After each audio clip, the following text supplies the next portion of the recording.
Vamos então começar em meu nome e em nome da Associação Portuguesa de Arqueologia Industrial, agradecer a todos os presentes, especialmente ao nosso orador, ao José Martins, por estar aqui a partilhar connosco estas histórias tão interessantes, e agradecer também especialmente ao nosso sócio, ao José Manuel Brandão, por ter organizado este novo ciclo de seminários, portanto um ciclo de seminários em Arqueologia e Património Industrial, que começamos hoje, e que esperamos levar agora por uma série de meses, e portanto hoje faremos o primeiro. Eu estou sempre também a desafiar que aqui dentro da Associação Portuguesa de Arqueologia Industrial se cria um grupo de trabalho, portanto um grupo de trabalho de Minas, e portanto também desafio todos os que nos estão a ver para se juntarem a nós um pouco na discussão e na exploração destes temas.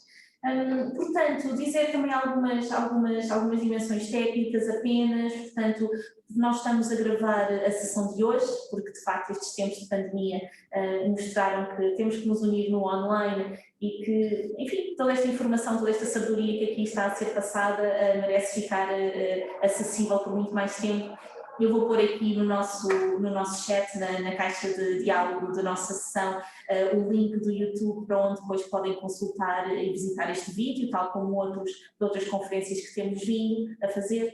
E, portanto, todos os vídeos deste ciclo de seminários estarão aí presentes e desafios desde já a explorar. E pronto, e sendo assim, eu estou aqui numa posição um bocadinho instável hoje, peço desculpa, não arranjei o melhor sítio para iniciar a sessão, mas sei que tenho aqui a sessão muito bem moderada pelo nosso José Brandão. Ele já é uma figura mais do que reconhecida no campo, não é, desta exploração do estudo das minas e do estudo da geologia, portanto, com este passado tão interessante, que hoje de facto nos promove vir cá o José Martins contar esta história, não é, que vem do outro lado do Atlântico e que promete ser muito interessante. Estamos todos curiosos para saber mais técnicas do garimpo do ouro, nunca sabe quando é que vai ser útil. E pronto, e sendo assim, agradecer de novo a vossa presença e passo a palavra ao José Brandão. Obrigada. Muito obrigado, Sra. Presidente. Bem-vindos a todos. Enfim, é um núcleo pequenino, mas eu acho que é um núcleo de gente muito interessante, muito interessada. Este, como a Leonor disse, é o primeiro, portanto ainda uma série de experimentos, vamos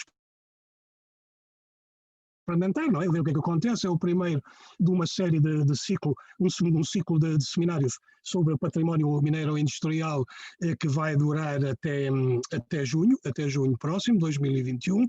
A via que escolhemos é, obviamente, a via através da internet, porque neste momento não há condições, nem se calhar pelos tempos mais próximos, para fazermos encontros presenciais. Vamos ver se talvez depois do verão a pandemia nos deixe respirar, enfim, para termos outro fogo e podermos embarcar noutras águas e noutro modo de trabalho, mas neste momento é ainda bem que temos esta ferramenta que nos permite unir e conversar mesmo à distância e até intercontinental, como é o caso de hoje, com a conferência do Zé Eduardo Martínez, a quem agradeço desde já, e um grande abraço aí para o outro lado do Atlântico. Obrigado pela disponibilidade.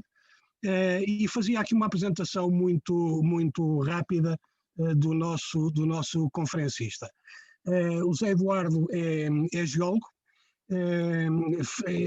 tem pós-graduações também em gestão da mineração, é doutorado, tem também formação complementar em geoconservação e património geológico, curiosamente feita em universidades portuguesas, tanto essa pós-graduação, o mestrado, como o seu doutoramento na área também do património mineiro, feito na Universidade do Minho. Temos aqui sim o nosso colega José Brilha, enfim, que foi um dos orientadores da tese do José Eduardo. Ele é geólogo, portanto, da Agência Nacional de Mineração. Teve muito tempo ligado ao licenciamento e segue e ajuda e faz consulta para a atividade mineira no Brasil. O garimpo, a gente fica espantado quando pensa que o garimpo é uma coisa só histórica do passado, nomeadamente do passado em que Portugal e Brasil estiveram ligados, com o ouro, com os diamantes, com outras pedras preciosas, mas afinal é absolutamente surpreendente quando se começa a pensar que o garimpo ainda hoje é um trabalho que ocupa muitos cidadãos brasileiros e que acata às pedras preciosas e ao ouro continua forte e se calhar recomenda-se. Não é assim, Zé Eduardo? Tem a palavra, pá, vamos a isso. Ok, caro Brandão. Primeiro cumprimentar a todos, boa noite aí para vocês todos, né? E aqui boa tarde, né, ainda. Aqui no Brasil agora é 3h15 da tarde, e aí já está à noite, né? Porque aqui estamos chegando no verão, os dias estão ficando mais longos, né? E aí os dias estão ficando mais curtos. Eu fiz uma breve apresentação, eu falo um pouquinho do diamante, mas faço alguns comentários de algumas outras lavras que são garimpáveis aqui no Brasil, e eu vou passando aqui e eu vou tentar ser breve. No final eu vou passar uns 4 vídeos, e se tivermos tempo eu tenho uma bateria aqui de fotografias também que podemos abrir uma discussão para ver alguma coisa sobre o garimpo na atualidade, né? Eu vou colocar aqui o PowerPoint em tela cheia. Tá dando para ver aí? Ou ainda não?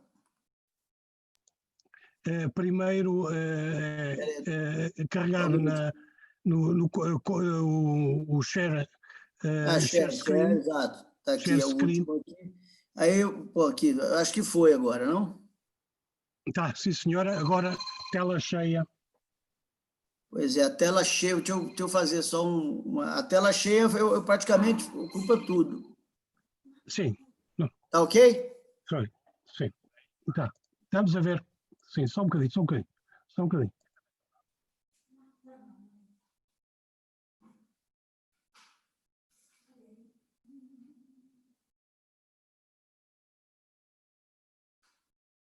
Ok? Eu acho que sim, Zé Martínez, força. Posso começar, né? Sim. Então tá ok. Vamos lá. Eu fiz um apanhado histórico breve aqui, e na realidade a lavra artesanal, né? Que a gente hoje chama no Brasil, o garimpo, né? Ela está presente na história do Brasil, tanto nas lavras do ouro e diamante, já nos séculos XVIII e XIX, principalmente, como no século XX até os dias atuais, já no século XXI. Diversas localidades, essas lavras ocorriam e ainda ocorrem de forma semelhante ao que se fazia há séculos, né? A exemplo das lavras auríferas, no diversos períodos da história, mesmo antes da descoberta da América, né? Já os métodos rudimentares de extração e concentração mineral, principalmente do ouro, mudou muito pouco. O garimpeiro, de um modo geral, eram pessoas de baixo grau de instrução, de vida nômade, né? Viviam em currutelas ou vilarejos, né? Que são pequenos locais muito próximos às áreas onde eles trabalhavam, e tinha muita habilidade, né, com o equipamento, principalmente a bateia, onde eles faziam a concentração do material, e todo esse equipamento da lavra rudimentar, e mesmo mais à frente, já no final do século XIX, século XX, as lavras semi-mecanizadas. Desenvolveram grande capacidade assim, de encontrar boas áreas com depósitos secundários. As áreas em geral, os depósitos hoje, que são explorados por grandes empresas minério primário, e praticamente todas elas tiveram uma passagem pela lavra rudimentar, isso mesmo da colônia, aqui no caso do Brasil, e depois também no período imperial, e já no século XX, então, as áreas muitas minas que foram reavaliadas para a lavra, principalmente de minas subterrâneas, elas estão locadas em cima de áreas que foram lavradas no passado de forma superficial, né? A exploração do ouro e do diamante e outros minerais, né, que são também garimpáveis aqui no Brasil, a exemplo de metais pesados como a casterita, a columbita, a tantalita, outras gemas também, pedras coradas. Poderia citar aqui os minerais industriais também. Teria topázio, como as gemas em geral, como pedras coradas, a ametista, as turmalinas, né, e outros, e minerais muitos minerais industriais que têm alto valor agregado, geralmente associado a pegmatitos, como no caso aí, o spodumênio e a albita, né, que tem um valor alto no mercado, né? Outras bicas e várias bicas, como a moscovita, a biotita e outras em formas de cristais, a própria cianita, também ocorrência muito associada a sequências de rochas metamórficas, né? E os pegmatitos, como eu disse, e veios ricos, né? Esses veios ricos geralmente têm ouro e esses metais pesados, às vezes casterita, columbita, tantalita, e o diamante, basicamente, em placers aluvionares, tanto em rio como em paleocanais e terraços aluvionares. No século XVII, mais ou menos, e XVIII, a mineração era basicamente rudimentar, mesmo a que era realizada pelos os exploradores que eram enviados na época por Portugal, para o Brasil, e eu citaria aqui, por exemplo, o que a gente chamava aqui os bandeirantes, né, que foram os que saíam as expedições da busca, principalmente eles iam atrás de ouro e prata no Brasil praticamente não tem, mas aí nessas buscas acabaram encontrando ouro em vários locais. Nos primeiros séculos, os ouros era mais na faixa litorânea, era ouro de baixa produtividade, os depósitos menores, mas porque tinha que transpor a serra hoje a Serra da Mantiqueira, a Mata Atlântica, né, que era uma mata muito fechada, e para transpor, para chegar na região que seria, por exemplo, a principal região produtora do século XVIII e XIX, que foi a região da então província de Minas Gerais. Teve pelos rios, né, eles seguiam pelos rios, por exemplo, o Rio Tietê, no interior de São Paulo, chegaram até o Mato Grosso, chegaram ao estado de Goiás, também subindo ao norte, e Minas Gerais tiveram que transpor a Mantiqueira por alguns ramais, que era difícil o acesso, e se chegou até na região norte do estado, onde também, até hoje, é uma região grande produtora de gemas, no geral, né? E a concentração maior de ouro no Brasil, da atividade artesanal, que era na época, foi na região do centro-sudoeste do estado, a região que eu diria assim, nas proximidades da capital hoje, né? A norte, Diamantina, a sul, Ouro Preto, São João del Rei, Tiradentes. Essa zona toda, que se tornaria o que está na minha tese, que era a Estrada Real, era a principal região produtora de ouro naquela época. Já nos séculos XVIII e XIX, além dos registros de lavras artesanais que eram feitos pelos portugueses, pelos contratadores, já havia lavra feita por garimpeiros e que exerciam como meio de sobrevivência.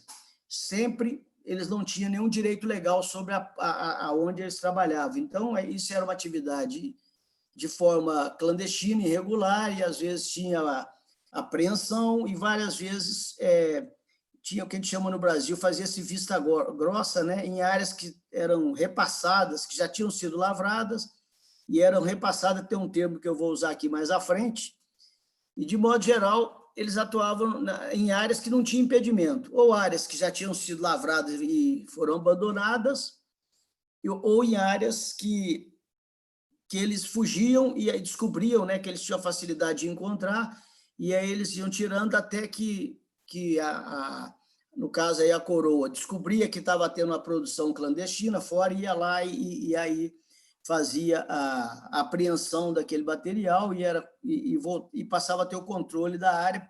Por isso, as demarcações de áreas elas mudavam de acordo com o que se descobria, porque o território é muito grande, não se sabia exatamente as melhores áreas e aonde a produção realmente era de interesse, né? Muitas áreas sabia-se que tinha ouro e outras, e diamante, por exemplo, que eram os principais, mas eram proibidos porque não tinha como controlar num país tão grande, então tinha as demarcações, que eram as áreas que eles poderiam controlar, e dessas demarcações, a Estrada Real era mais ou menos uma rota de saída, né? Para não ter várias rotas, para evitar o que existe até hoje, que é o que saía de forma ilegal, né? e não ficava imposto nenhum para o país ou para a coroa na época, e até hoje isso existe, nós vamos ver mais à frente, que é a lavra clandestina. No capítulo da Constituição de 88, isso já agora no século XX, eles acabaram com a figura do então garimpeiro, né? Porque o garimpeiro tinha uma matrícula, e isso veio mais ou menos na época do governo de Getúlio Vargas, no primeiro terço, lá no final do primeiro terço do século XX, e isso perdurou por 60 anos, mais ou menos. Eles tinham essa carteirinha em toda a área que não tinha impedimento, eles poderiam trabalhar.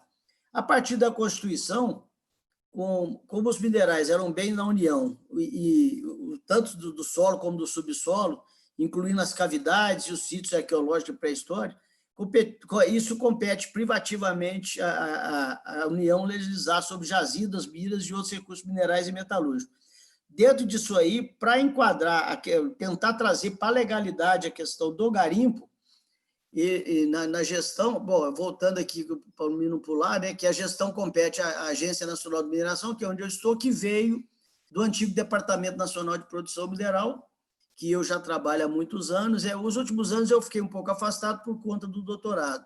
E no doutoramento eu fiquei fora de acompanhar nos últimos 3, 4 anos o que ocorreu recentemente. Mas, a partir da Constituição de 88, que está em vigor até hoje, no ano seguinte, foi criada essa lei aqui, que é essa lei 8.705, que criou o regime de permissão de lava garimpeira, que este é o regime que alguns garimpos legalizados trabalham. E isso implicou também num estudo de impacto ambiental para obter o registro dessa PLG, né? E os tipos de garimpo, voltando aqui um pouquinho, que tem hoje no Brasil, já tinha desde da época do começo do século XX, era a cata, que a cata nada mais é, por exemplo, os cristais de quartzo. Isso é feito, ele chama de cata, não tem um trabalho prospectivo, geralmente são peças maiores, então eles chamam de cata. A faiscação é a atividade que é feita em áreas que já foram trabalhadas, e isso foi muito comum, por exemplo, em aluviões que foram lavrados, e o pessoal retoma naquelas áreas para ver se ainda ficou algum ouro ou diamante residual.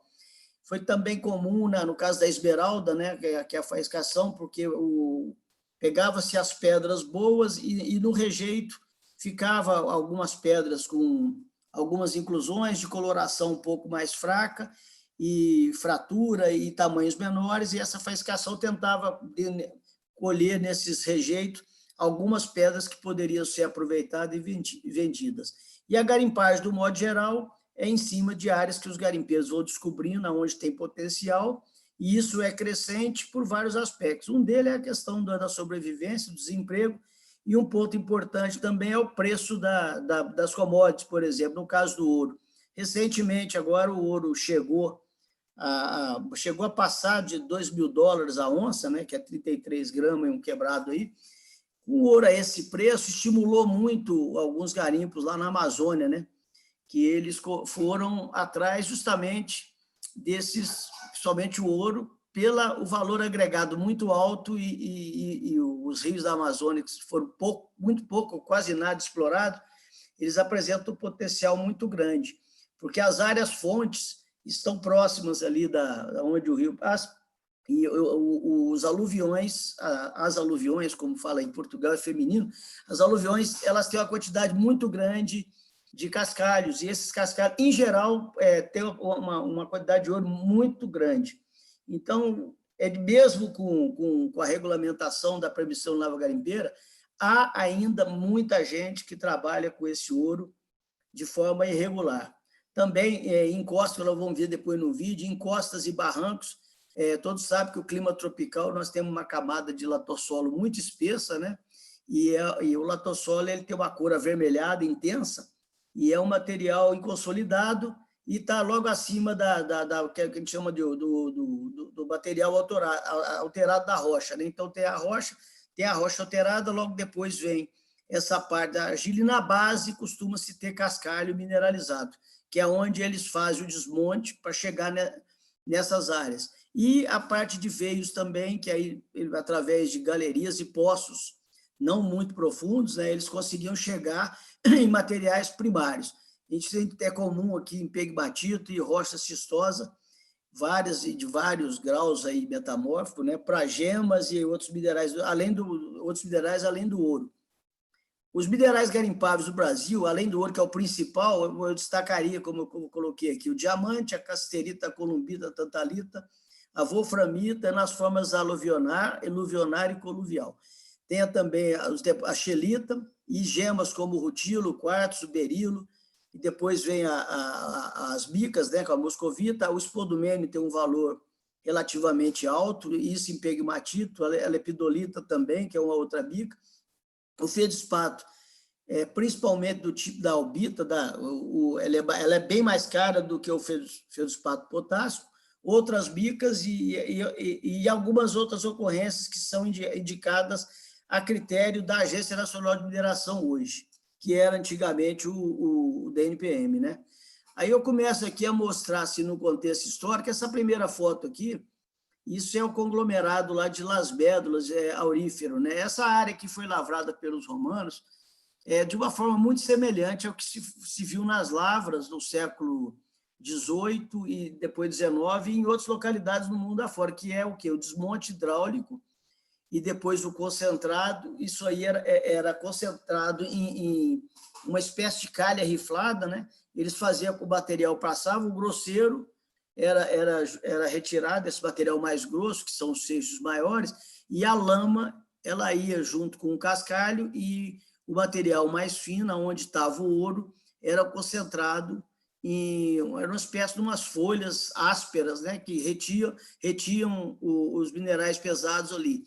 Hoje em dia se usa uma espécie de tapete, que a gente chama aqui de carpete, né, que eu vou mostrar depois, tem na foto aqui. E aqui, no caso da foto ao lado, era apuração de diamante, que era fiscalizada a cada 3, 4 escravos que fazia a lavagem do material concentrado, né? Aí era a fiscalização, que era daqui que saía as gemas, aqui no caso diamante. As bateias do século 17 e 18 eram tipo essas aqui de madeira, né? E depois ela foi migrando para o ferro fundido, chegando depois ao aço galvanizado.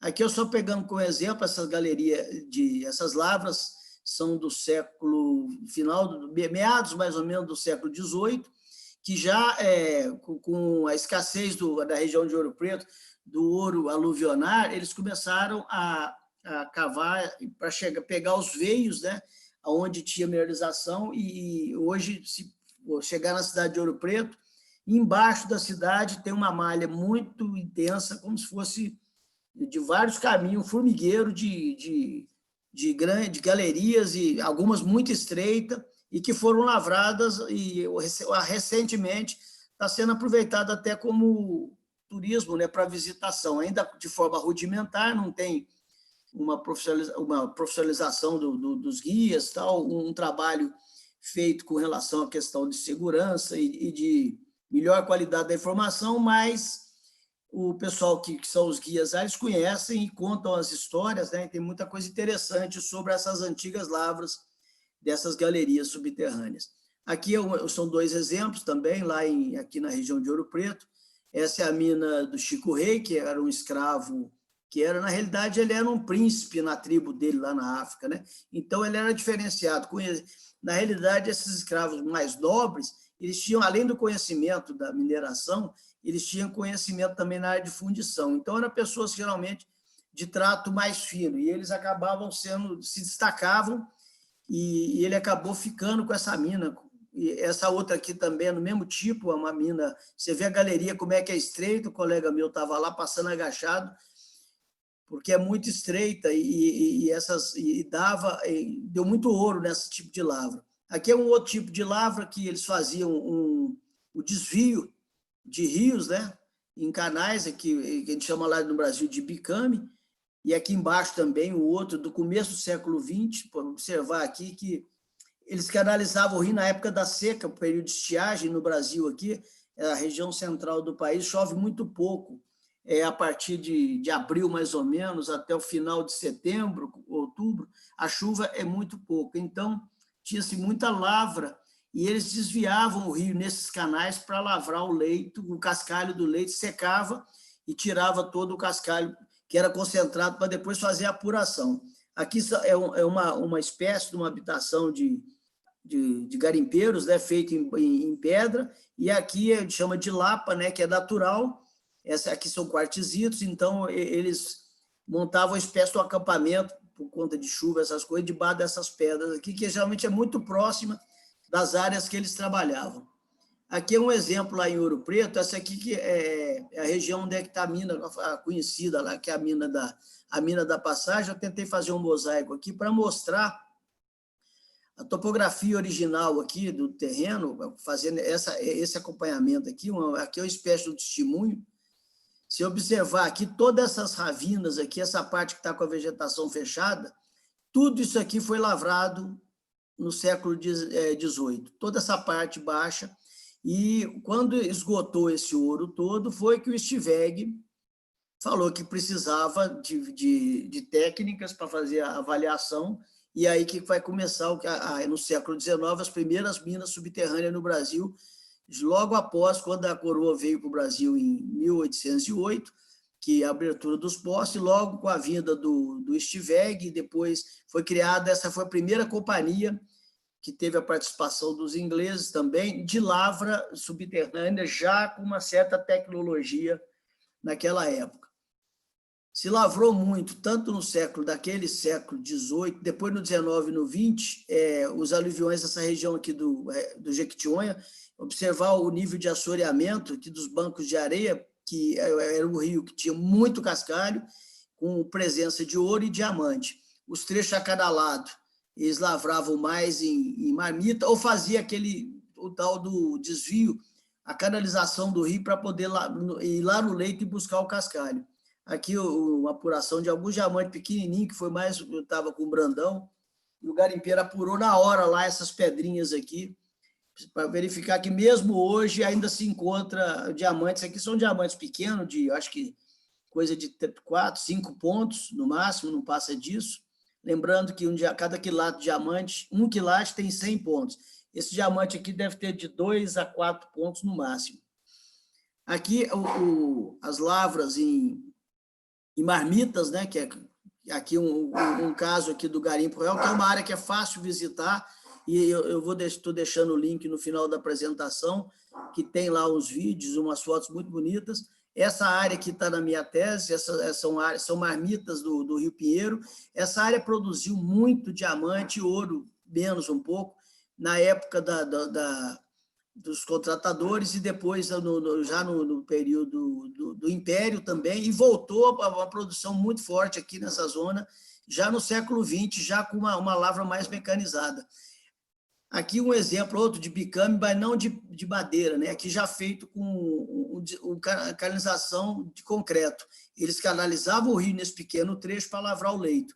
Isso aqui é o que restou, porque com a cheia do rio, o rio sobe muito, ele chega a bater aqui mais ou menos nessa parte aqui, na época da chuva, e isso aqui acaba cedendo com a força da água, né? Mas aqui são uns resquícios do que tinha, né?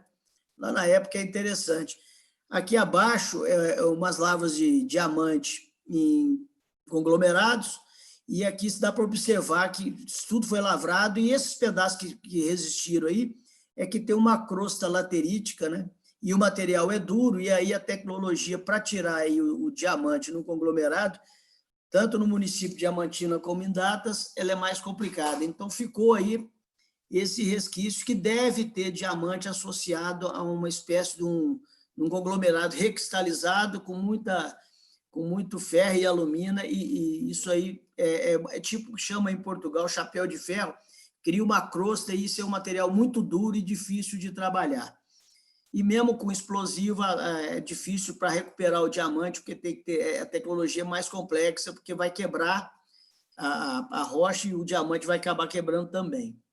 Aqui um exemplo que eu tive nessa área aqui era um desvio do rio, também a canalização para a lavra aqui no leito, também lá no Rio Pinheiro. Se observar aqui, foi feita em pedra, Isso aqui tinha aí algumas dezenas de quilômetros, aí, rio abaixo, até lá quase o encontro desse rio com o Rio Jequitinhonha. Aqui no Rio Jequitinhonha, essa aqui também é outra lavra de ouro e diamante, está na minha tese, é o Ribeirão do Inferno, com o Jequitinhonha, também uma lavra aluvionária antiga, e observa aqui a quantidade de areia, né? E um pouco de argila também. Essa aqui é mais ou menos um dos impactos, que é o quê? O assoreamento das margens do rio, né? Aqui um outro exemplo do começo aqui, mais ou menos, aqui foi mais ou menos no final dos anos 60, anos 70, uma outra canalização aqui que mostra aqui 3 garimpeiros, aqui a água correndo no canal e o leito original está praticamente todo seco, e aqui eles lavravam e eles chamam, quando tem umas cavidades muito grandes, que é umas marmitas enormes, eles chamavam de caldeirão, né? E o caldeirão tinha uma capacidade de concentrar uma quantidade de cascalho, e junto com o cascalho tinha uma quantidade muito grande de ouro e diamante. Isso aqui era os crivos, isso aqui é para os diamantes finos, né, que eles usavam lá antigamente, para diamante, e usa-se muita peneira para diamante, que a peneira, 3 peneiras, uma mais grossa, uma mais média e uma mais fina, para apuração, que eles têm uma facilidade muito grande de enxergar o diamante nesse cascalho. Eu já fiz essa experiência aqui, eu vou te falar, não é fácil. Você olha, você fala, não tem diamante. Aí pega lá um monte de cristal de quartzo achando que é diamante. Então, é uma coisa que vai. Isso aqui, já nas lavras, já com a mecanização, mostra aqui mais ou menos a sucata do que foi utilizado. Isso aqui já é de bomba, que eu vou mostrar mais à frente, que é flutuante, né? Flutuante de dragas, e outros equipamentos como calha riflada, que chama também de sluice, ou tem outros nomes que dão, em inglês, da sluice, Bom, e a panorama e a tendência atual. A figura do garimpeiro, na realidade, sempre existiu, né? E os antigos garimpos, né, que eram basicamente individuais, foram migrando para serviço maior, e com a mecanização criou-se o sistema que ele chama de meieiro. O dono do garimpo é quem coloca os equipamentos e coloca todos os recursos necessários. E ele arca com os custos, né, tanto da alimentação, a parte de equipamento, combustível, e trabalha com um grupo geralmente pequeno de garimpeiro, isso para cada conjunto de draga, né, dragas menores. E esse conjunto ele fica com a metade do apurado, e a outra metade é partilhada entre os garimpeiros. É o que a gente chama do meieiro, né? Metade é para quem colocou todos os recursos e o dinheiro, e a outra metade ia para os garimpeiros que trabalhavam lá. E, além disso, geralmente tem um encarregado e um auxiliar de cozinha, né, que é para alimentar essas equipes. E há outros lugares também que há um conjunto maior, nós vamos ver, de dragas, aí são várias dragas, e hoje as dragas são maiores, no caso, dependendo do tamanho do rio também, né? E o número de garimpeiro cresceu em função também, como eu falei antes, da alta do preço. Os minérios garimpáveis são minérios de valor agregado alto, né? Aí soma-se a isso crise, a recessão econômica e uma oportunidade de enriquecimento, além da questão da sazonalidade nas regiões. Opa, desculpa, deixa eu voltar aqui.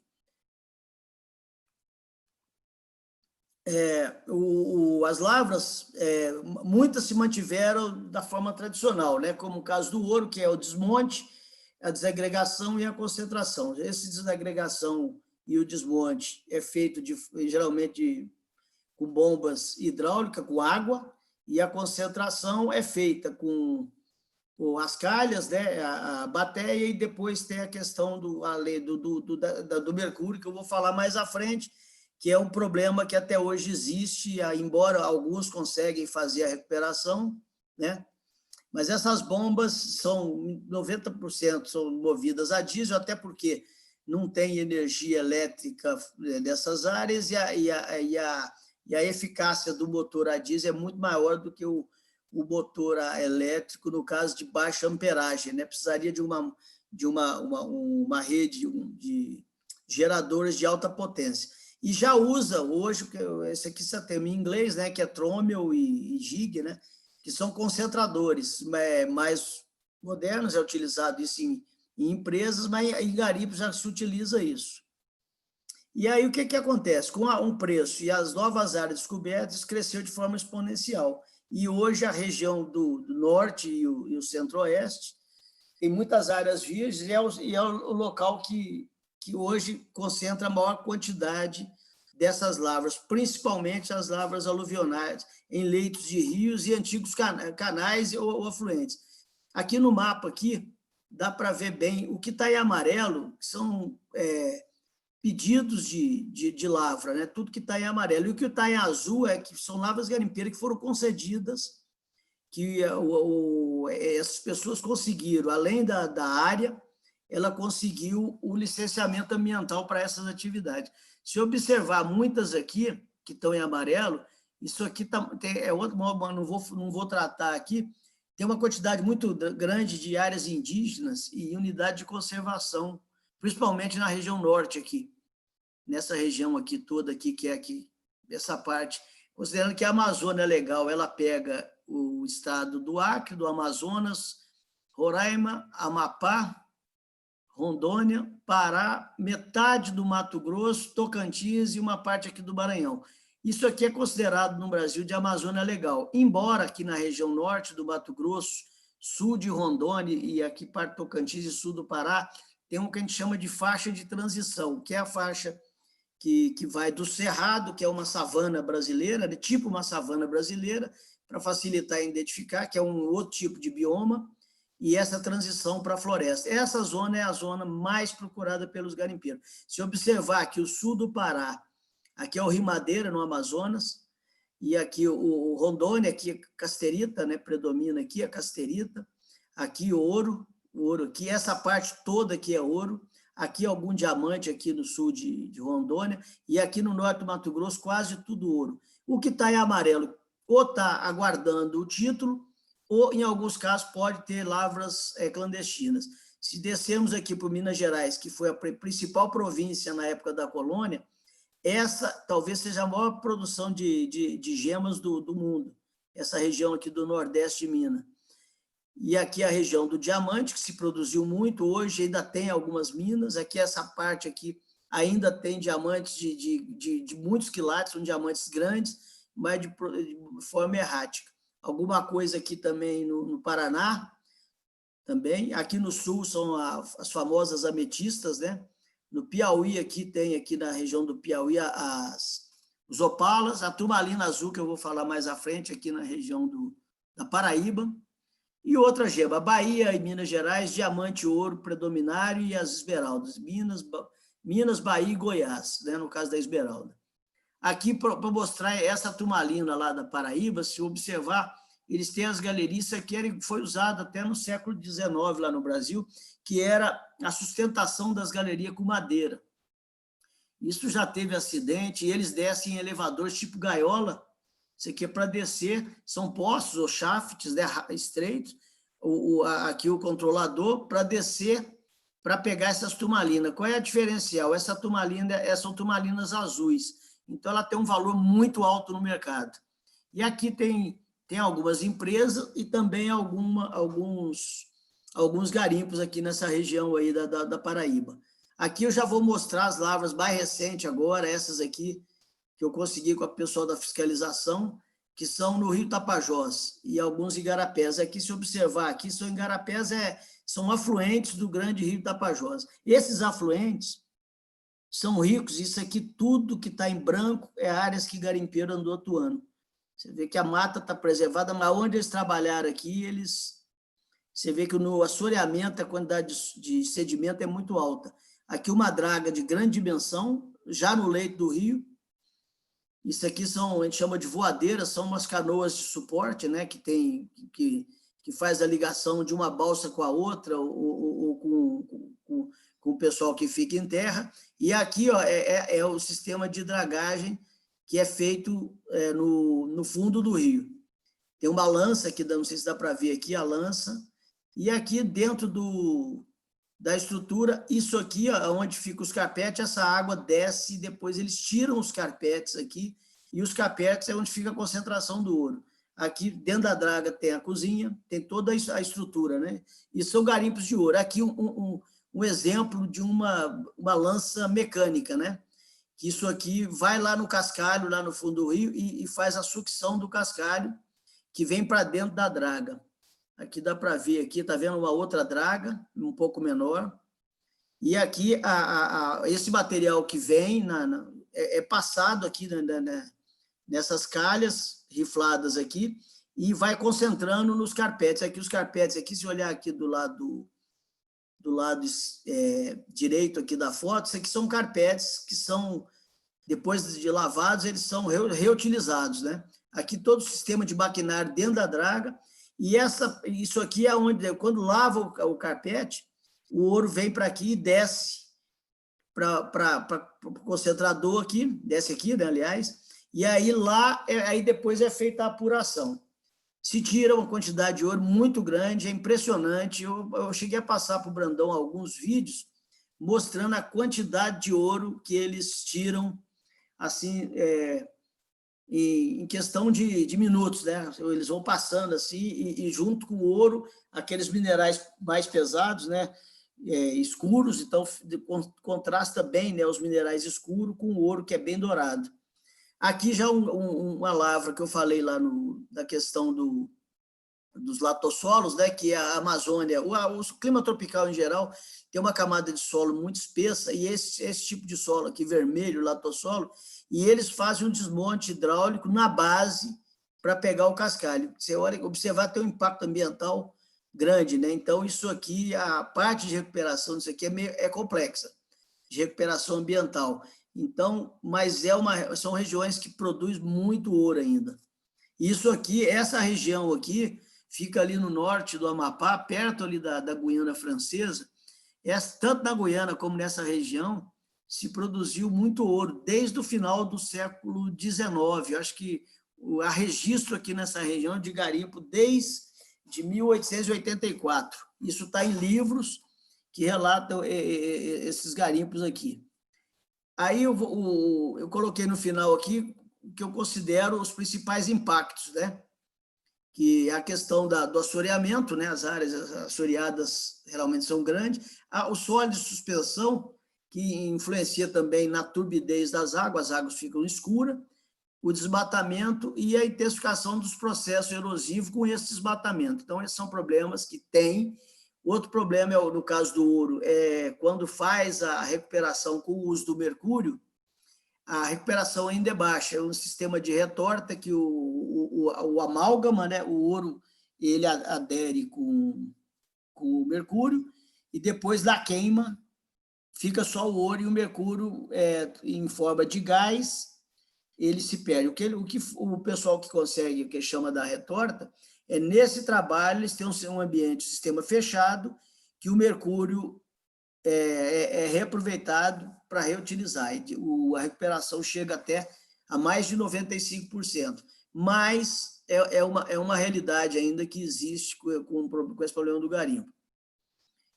E aí, com a redução do número de trabalhadores em função do maquinário, né, o que aconteceu? Acabou gerando lucros e a concentração de renda, que também é uma coisa que poucas pessoas acabam ficando com toda a parte que foi vendida, né? Então não tem uma distribuição assim, pela quantidade de garimpeiro, muitos ficam à margem.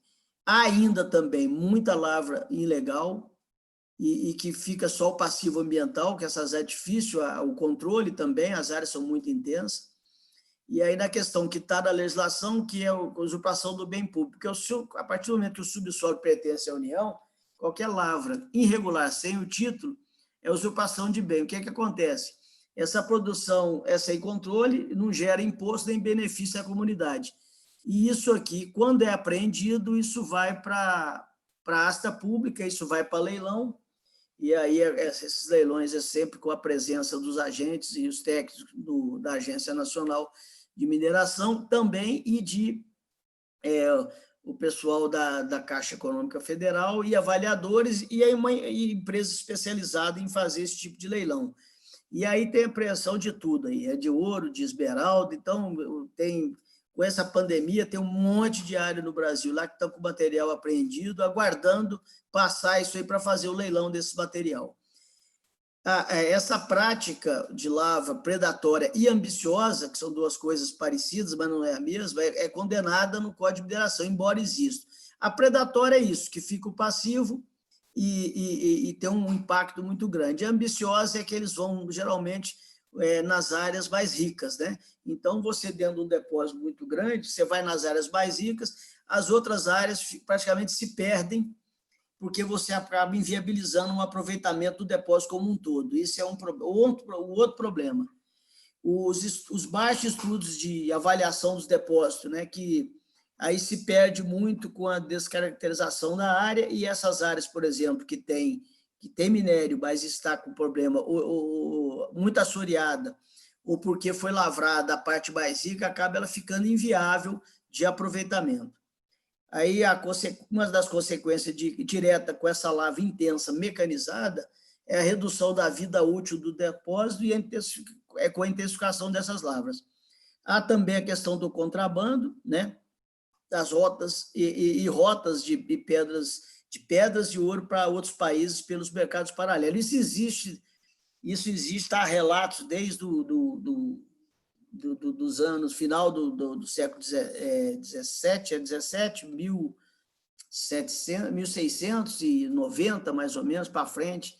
Isso aí sempre foi uma questão de alguns historiadores estimam que quase metade da produção saiu de forma clandestina. Então, esse é um problema sério, mas basicamente era isso. Aqui eu estou deixando aqui um link aqui do Garimpo Real, que é interessante, é bem feitinho o negócio, é uma coisa que foi até esse garimpeiro, eu tive lá com o professor Brandão na época, né?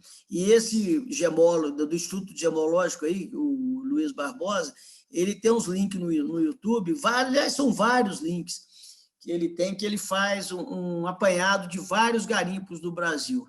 E eu queria agora, não sei como é que está o nosso tempo, professor, que eu queria passar aqui os vídeos, pelo menos 4. Dá tempo? Dá, né? Está bem, sim, senhora.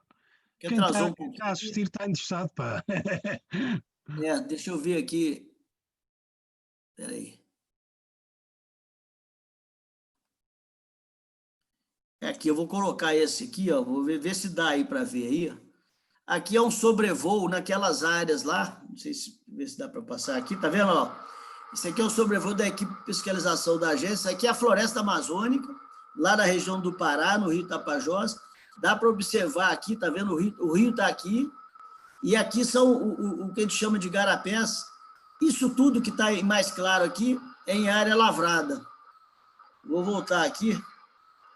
Esse aqui é o fiscal lá da agência, colega meu, aqui, ó, tá vendo? Toda essa parte aqui, ó, essa aqui são áreas que o pessoal está trabalhando nos canais, a gente chama de garapé na Amazônia, porque são muito grandes, que são, na realidade, são afluentes do rio. Tem um outro aqui que eu queria mostrar. Um minutinho, por favor. Deixa eu pegar o outro aqui. Vou abrir aqui.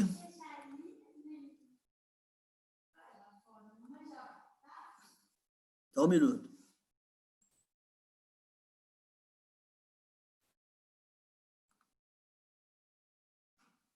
Aqui é para mostrar, aqui, vamos botar aqui para rodar. Isso aqui é mais ou menos a estrutura de uma draga dessa. Aqui, ó. Aqui, ó, aquela lavagem que está em foto aqui, tá vendo? Olha o volume de material que vem.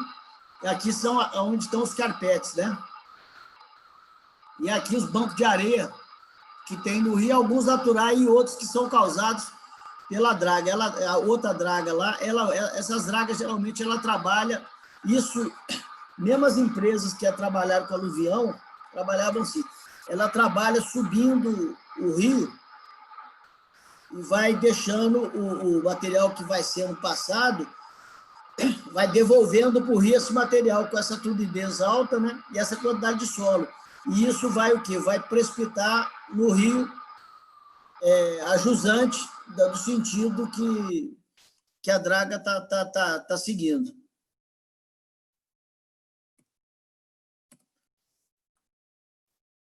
ver se eu pego o outro aqui.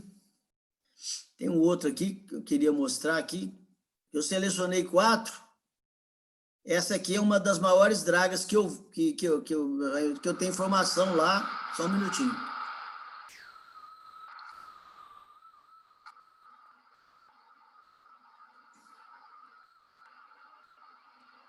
Só um minuto.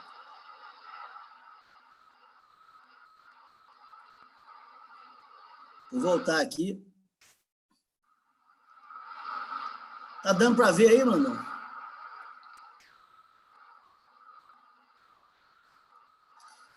Aqui os carpetes aqui, tá vendo? Os carpetes que já foram lá usados. E aqui toda aqui, em cada calha dessa aqui tem uma sequência de carpetes. Essa é uma draga, talvez a maior que eu vi lá na região de todos as fotos e vídeos que eu vi. É uma draga muito grande, com uma estrutura muito grande. Tem aqui máquina de lavar, tem tanque, tem toda a parte da lavra, tem a infraestrutura aqui, materiais aqui para lixo, reciclável,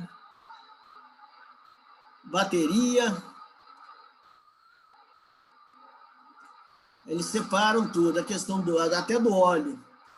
O mercúrio, que é a retorta que eu falei, né, que é a recuperação do mercúrio, né, o que fica de maior impacto é essa questão desse material que é dragado do fundo do rio e depois é jogado novamente no próprio leito do rio, né?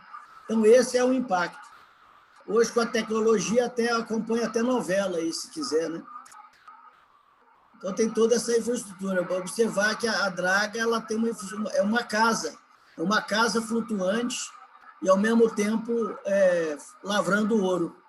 Essa é a realidade de hoje, lá nos principais rios da Amazonas, nos rios da margem do Amazonas, vamos dizer, os rios da margem direita, que são os rios mais ricos, e os rios maiores também, né? Que dá para ver essa draga trabalhando, e eu ainda selecionei mais um último vídeo de uma draga também, que é uma lavra, aí já é uma lavra aquela lavra de barranco, né, que a gente fala, que não é lavra em aluvião, né? Então, vou fechar esse e vou partir para o último aqui para a gente encerrar aqui, que essa aqui chama Chique Malária Lourenço do Amapá. Isso tudo está com o Brandão aí, depois ele passa para vocês aí. Deixa eu... Isso aqui foi uma área também que foi fiscalizada lá pelo... deixa eu ver se eu acho ele aqui, é esse aqui, ó. Eu vou colocar, esse é o último vídeo que eu selecionei, até pelo tempo também. Deixa eu ver se ele entrou aí. Não, ainda não, né?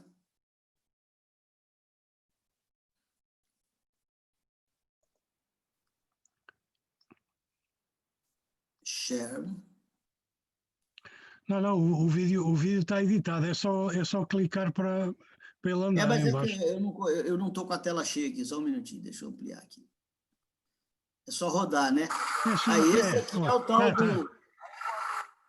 tal do desmonte hidráulico, né? Na base do latossolo, da camada superficial, eles fazem o desmonte, é onde está o cascalho. Aí o que chama a atenção, além do maquinário, é o impacto ambiental desse tipo de lavra, né? Que é muito grande, né? É um impacto muito grande.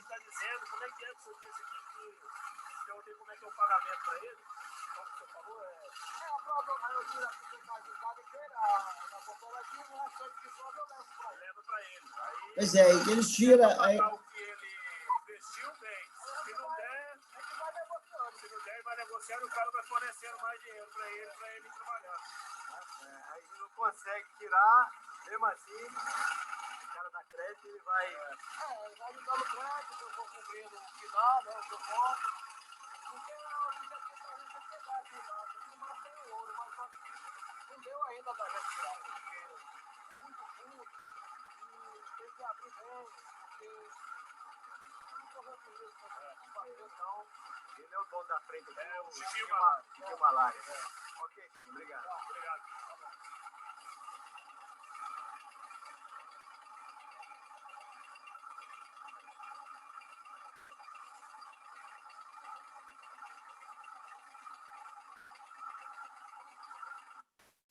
Bem, Brandão, bom, eu só vou fechar aqui, é o seguinte, só para explicar o que ele falou ali. Eu falei aquela história do meieiro, né? Então, a pessoa que coloca o dinheiro, ele negocia com o garimpeiro a questão da margem de lucro. E, às vezes, a área, ele falou que o material está muito fundo, e, às vezes, ele tem que abrir uma cratera, né, vamos dizer assim, uma cratera numa dimensão maior para chegar no cascalho.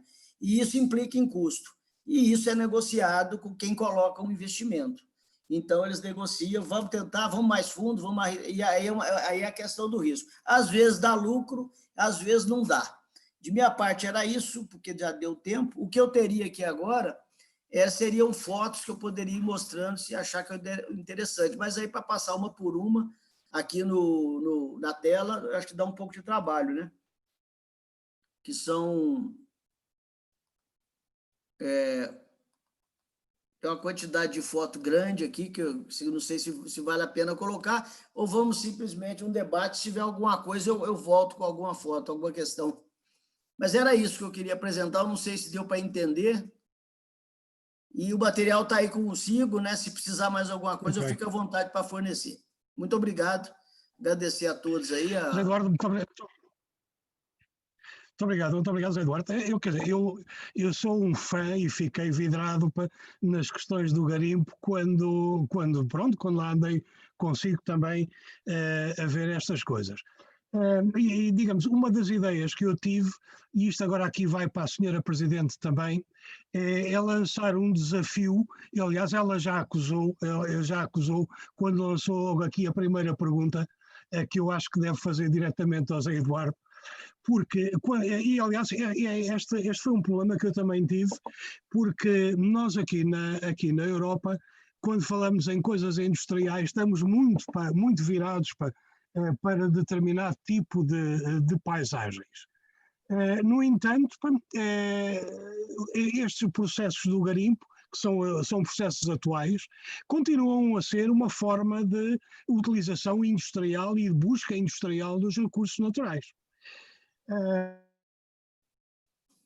A nossa estimada Presidente Elinor lançava já aqui uma questão, eu passava-lhe a palavra, e acho que deve expor, que é muito pertinente e que vem exatamente ao encontro do desafio que eu quis também lançar quando convidámos o Zé Eduardo para abrir este ciclo de cinema. É mostrar, digamos, uma coisa que é completamente diferente das paisagens industriais que nós temos na Europa.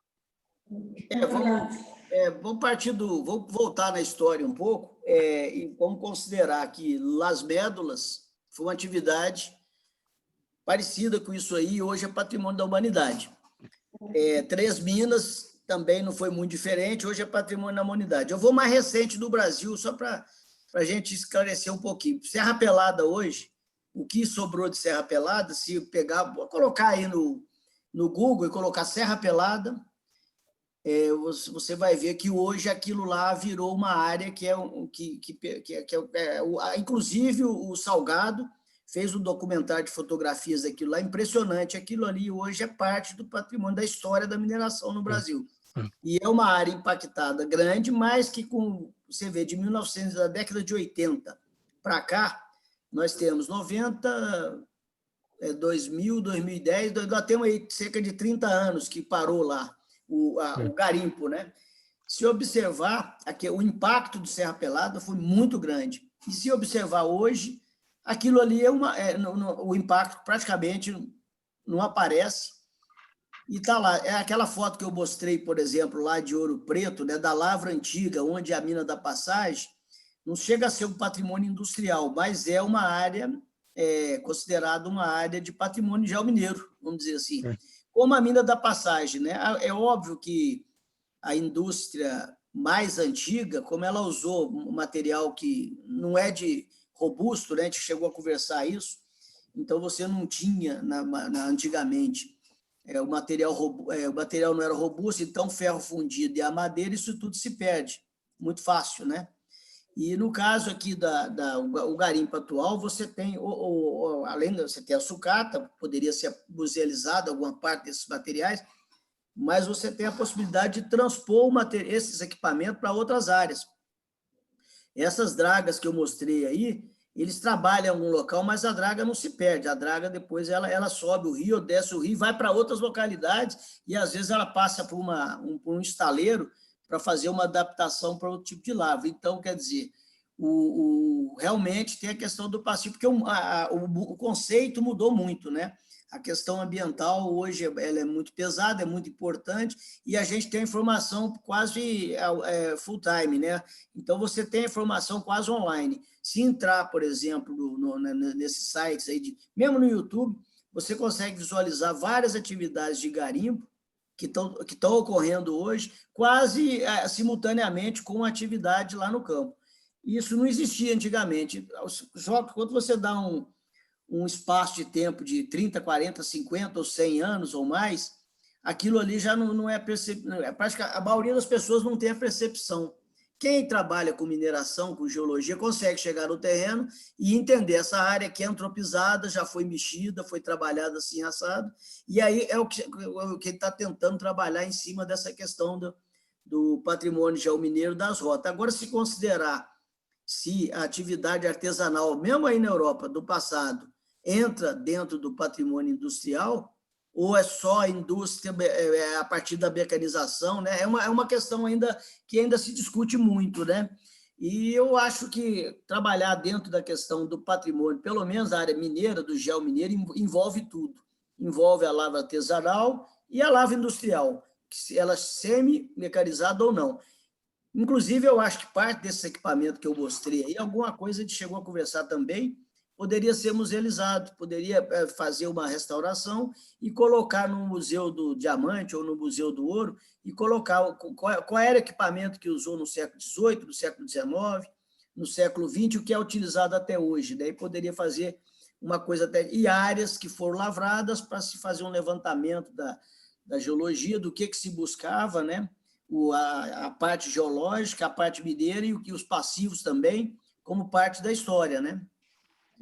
São questões que dependem do ângulo de visão. Sim, acho que eu tenho que confessar que quando fiz a pergunta, fiz num tom provocatório, porque de facto estava aqui a ver as imagens e acho que quando pensei num título sobre o garimpo, não pensei numa atividade que tivesse de facto um impacto tão profundo, tão variado, portanto todas estas marcas que são necessárias para fazer essa exploração, mas também tem sempre esta dimensão muito natural por causa do contexto onde está.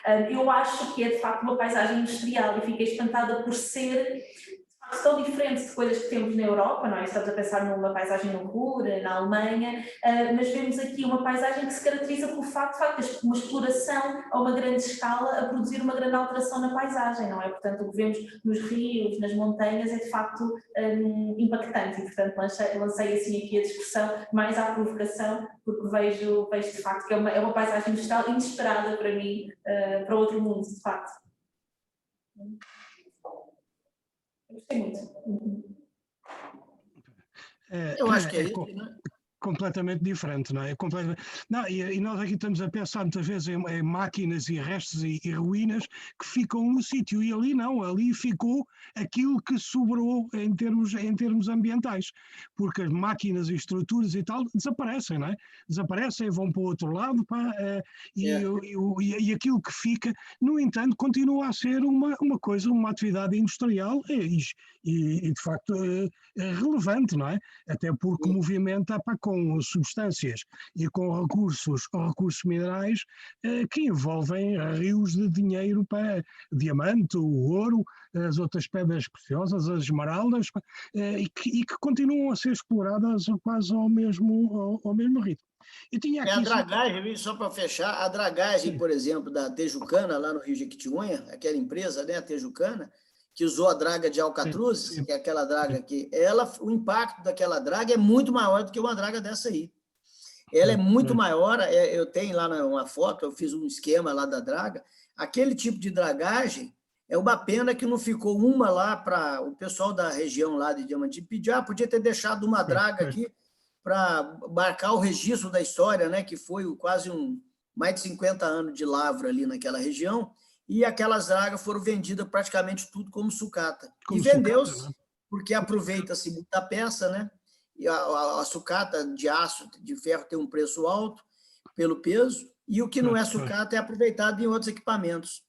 Como caminhões, esses caminhões fora de estrada, né, que é usado em mina, você aproveita o caminhão mais velho, as peças para repor nos caminhões mais novos. Eles não compram, não vão comprando. O caminhão desse roda 50 anos, né? Então eles vão aproveitando as peças dos caminhões que vão saindo de linha. De circulação. Eu queria perguntar uma coisa. Estas dragas grandes, elas trabalham, quer dizer, só durante o dia ou trabalham 24 horas? Trabalham 24 horas, dia e noite. Epá, Eles têm um gerador na máquina, eles têm a draga é a diesel, né? Mas eles têm um gerador elétrico. E esse gerador elétrico mantém a televisão funcionando, a luz, e eles iluminam aquilo ali com luz, com a iluminação, à noite fica parecendo que está tendo uma festa, uma boate lá no meio do Rio, né? Porque aquilo fica iluminado à noite. Então você vê aquilo iluminado e eles trabalham. Às vezes para manutenção, mas em tese funciona, eles trabalham direto.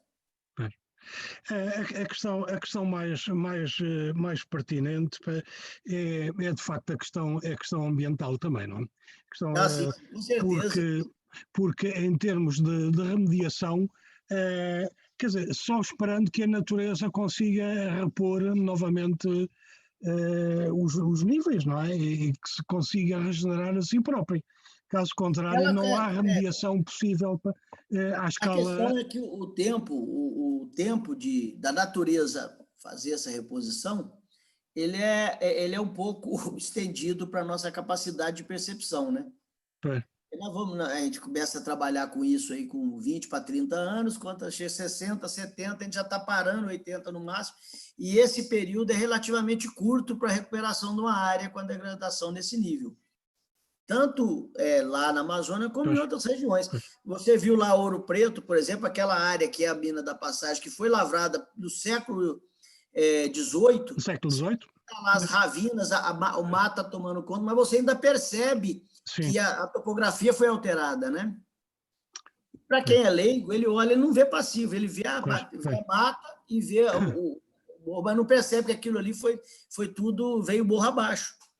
Mas, por exemplo, vocês agora, quando licenciam um garimpo, o que é que impõem que eles façam em termos de remediação? Ou por exemplo, por exemplo, a questão do mercúrio. É aquela figura da retorta, que é a recuperação do mercúrio, uma vez que, a não ser que pegasse aquele concentrado e levasse para um grande centro para fazer uma recuperação industrial lá numa cidade como Belém, por exemplo. Seria uma outra questão, né? Mas o mercúrio ainda é usado. E essa é uma questão.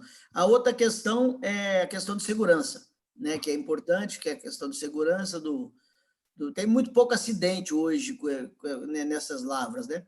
O que pesa um pouco a questão do assoreamento, aí eles consideram que eles tiram o cascalho do sítio A e jogam no sítio B, que vamos colocar aí 20 metros, 30 metros daquele local que estava. E considera a velocidade de precipitação daquilo, né, que vai precipitar no fundo do rio, e esse deslocamento, o impacto é local. Eu não sei se você percebeu um pouco numa barragem, de hidrelétrica, por exemplo. Toda a parte de assoreamento que vem de um rio, por exemplo, o caso de Brumadinho, aquela lama chegou na barragem de Três Marias, se você olhar no Google a imagem, a lama está onde o rio chega na barragem, porque aí o que acontece? Na hora que chega na barragem, a água para, né? A água fica parada. Então, todo aquele solo precipita. E os rios amazônicos, ele tem uma velocidade, como eles não têm o gradiente muito forte, eles são rios quase planos, aquilo ali, a tendência é precipitar num espaço muito curto, ou coisa assim. Aquilo precipita... Sim, num curto espaço. Talvez, não vou botar 10, 20 metros, mas é coisa de 50, 100 metros no máximo. Você tem precipitação porque não tem. Agora, a questão da turbidez e da questão do sólido de suspensão que é flocoidal, que é o material mais fino, esse fica mais tempo. Aí eu não tenho esse estudo para te formar com precisão. Eu sei que no Jequitinhonha, na época das dragagens lá, isso aí ia para mais de 100 quilômetros do rio ali, chegando a quase 200 quilômetros, e abaixo. aquele material que a gente fazia as medições, né? Para fazer o levantamento da qualidade da água. Sim. E a água era isso, não é que a água era no caso do diamante, não tem mercúrio. Então, a área não era que a água não era potável, mas a água era suja. Você tinha que filtrar ela para beber. Porque era uma água que tinha muito sólido, suspensão e uma aparência. Você não vai tomar uma água com a cor assim, meio amarronzada, né? É como se você botasse um bicarbonato vermelho aqui dentro e balançasse o copo. Claro. Então, ela fica com a cor, uma cor que não agrada muito aos olhos, né? Se você observar bem, o litoral do Amapá, né, que é a foz do Amazonas, as praias, eu posso te mandar depois, eu tenho as fotos, as praias são todas de águas marrom. A água é marrom, porque a influência do rio Amazonas ela é tão grande que vai até a Guiana Francesa.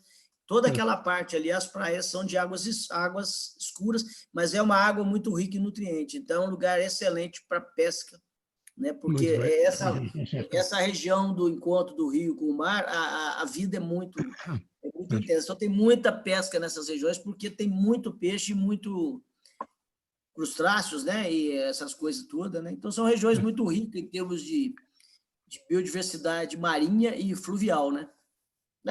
Mas eu tinha que perguntar lá na agência, depois eu te passo, com detalhe, o que eles estão fazendo com relação a essa questão principalmente do assoreamento, né? Que eu acho que impacta mais. Leonor, queres alguma coisa? Eu só perguntava o que é que mudou na vida dos garimpeiros desde o século XVIII até aos dias de hoje? Pá? Os que dão certo estão mais ricos, os que não dão certo estão mais pobres.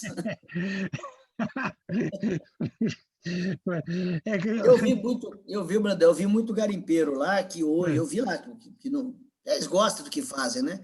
Mas eu conheço garimpeiro lá, que os filhos dos garimpeiros, alguns são fazendeiros, outros são advogados, outros acabaram estudando geologia, engenharia de minas, né? E hoje todos eles têm telemóvel, né? Então, hoje você viu lá, o Adraga daquela tem televisão, tem telemóvel, tem antena parabólica, tem toda a parafernália para inserir no século XXI. Então, quer dizer, é um garimpo, mas é um garimpo que é o que é? Uma indústria numa região ínvia que você não tem acesso a meio de transportes, não tem acesso a, por exemplo, rodovias, quer dizer a energia elétrica normal. Então, é tudo com gerador e é tudo transportador de avião, hidroavião, aviões pequenos, ou aquela draga que vai deslocar até uma margem para buscar mantimento. Isso quer dizer que aquelas imagens espantosas da Serra Pelada feitas pelo Sebastião Salgado não existem mais? Não, daquela forma, daquele tamanho não tem mais. Daquele tamanho não há mais. É arqueologia e memória. Aquilo é. Eu até ia mostrar, mas ia tomar muito tempo, porque nós já passamos da hora.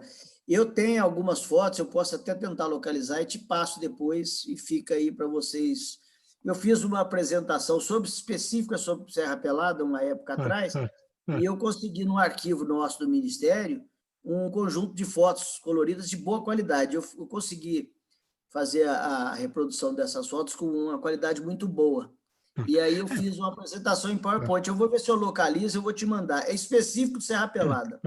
Não, é que a Serra Pelada está absolutamente imortalizada pela máquina fotográfica do Sebastião Salgado.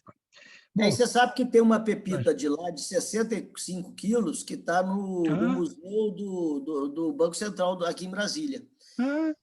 Muito tem bem. Uma pedra lá, uma pepita. Se você vier aqui em Brasília, nós vamos lá, porque você sabe que eu ainda não fui lá ver a pepita, né? É uma pepita de 60 e poucos quilos de ouro.